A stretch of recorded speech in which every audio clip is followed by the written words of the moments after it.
A gente sabe que mente e corpo estão sempre conversando, né? Mas e quando essa conversa vira um curto-circuito? Hoje a gente vai mergulhar nas síndromes psicomotoras, que é quando a bagunça interna de alguém aparece do lado de fora, em movimentos extremos. Pode ser desde uma agitação que não para, até um silêncio total. Pois é, essa é a pergunta que vai guiar a gente. Todo mundo já sentiu o corpo responder à mente, né? O coração que dispara antes de uma prova, os músculos que ficam tensos com estresse. Mas o que acontece quando essa conexão fica tão forte, mas tão forte, que ela simplesmente toma conta de tudo?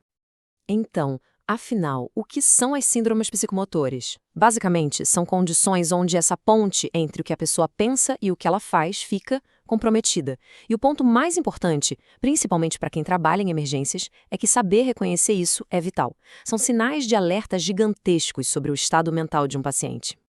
Vamos começar por um dos extremos, o da hiperatividade. A agitação psicomotora não é só estar meio ansioso ou inquieto, não. É um estado de alerta máximo, em que o corpo parece que simplesmente não consegue encontrar o botão de desligar. A definição dos livros já dá uma ideia bem clara. Os movimentos ficam acelerados, a pessoa fica super excitável, não consegue parar quieta, pensa num motor interno que está sempre ligado na potência máxima. E toda essa energia, às vezes, acaba transbordando em irritação ou até agressividade. Dá para imaginar o desafio que é lidar com isso. Mas olha só, a agitação não é tudo a mesma coisa. Como a gente vê aqui, ela pode ter várias caras. Pode ser maníaca, que vem junto com pensamentos a 1000 por hora e ideias de grandeza. Ou pode ser paranoide, quando a agitação é, na verdade, uma reação de medo a uma perseguição que só existe na cabeça da pessoa. Cada tipo desses dá uma pista sobre a origem do problema, o que é chave para o diagnóstico certo. E na prática, como é que os profissionais de saúde fazem? Bom, esse slide mostra umas dicas que são ouro. Primeiro de tudo, segurança, tanto para o paciente quanto para a equipe. Depois, um ponto fundamental, lembrar que a hostilidade é um sintoma, não é um ataque pessoal. Uma abordagem calma, falando de forma serena e firme pode mudar completamente o cenário e começar a construir alguma confiança. Agora, respira fundo, porque a gente vai dar um giro de 180 graus. Do corpo em alerta máximo, a gente vai para o extremo oposto, o silêncio profundo, a imobilidade quase completa. Nada deixa a diferença mais óbvia do que colocar um do lado do outro. De um lado, aceleração, inquietação, hiperatividade. Do outro, imobilidade, silêncio, falta total de reação.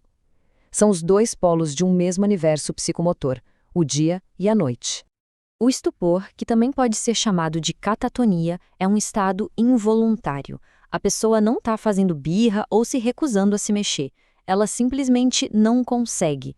A comparação com estar congelado é perfeita, porque é exatamente essa sensação, uma desconexão total entre a vontade de fazer algo e a capacidade de fato, fazer.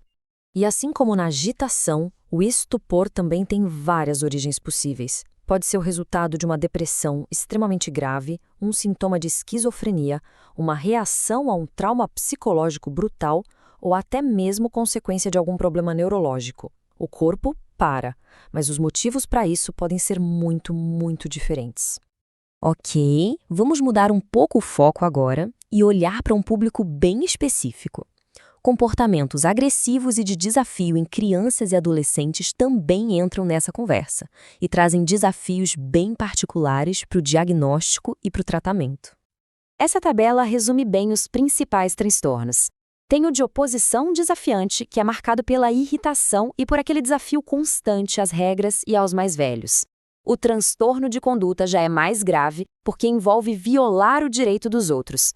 E o explosivo intermitente, bom, o nome já diz tudo, né?